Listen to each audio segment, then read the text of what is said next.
कई बार हमारे जीवन में वैसा नहीं होता जैसा हम चाहते हैं। हमारी इच्छा के विरुद्ध चीज़ें हो जाती हैं। पर समय बीतने के साथ हमें ये एहसास होने लगता है कि जो बात हमें उस वक्त सही नहीं लग रही थी, उसी बात के लिए आज हम ईश्वर का धन्यवाद दे रहे होते हैं। तभी तो कहते हैं कि जो हुआ अच्छा ही हुआ, जो हो रहा है अच्छा ही हो रहा है, और जो होगा वो भी अच्छा ही होगा। एक बहुत ही प्यारी कहानी सुनाती हूँ। एक राजा का विशाल फलों का बागीचा था। उसमें तरह तरह के फल लगे हुए थे और उस बागीचे की देखभाल एक किसान और उसका परिवार किया करता था।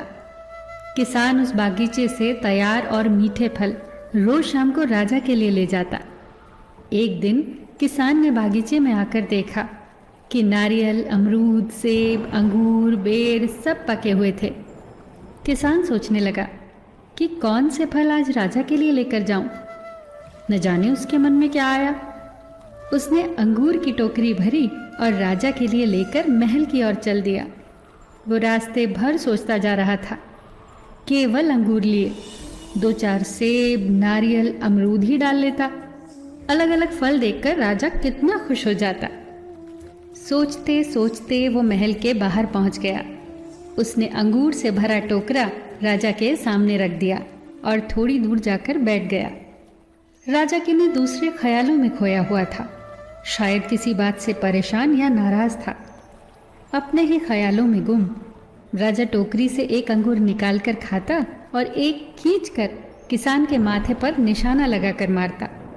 राजा द्वारा फेंका अंगूर जब किसान के माथे या शरीर पर लगता तो किसान कहता, ईश्वर बड़ा ही दयालु है।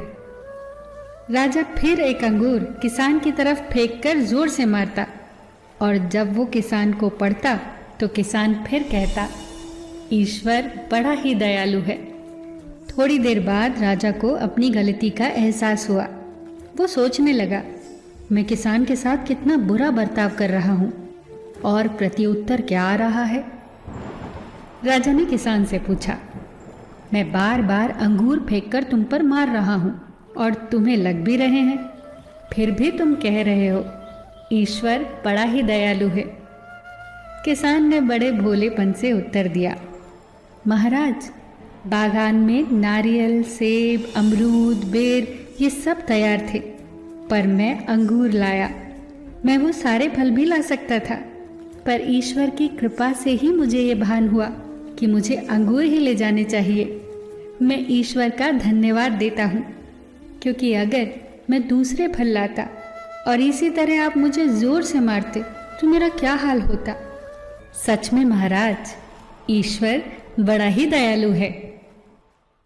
दोस्तों, यदि जीवन में किसी मोड़ पर सही या आपके हिसाब से घटित ना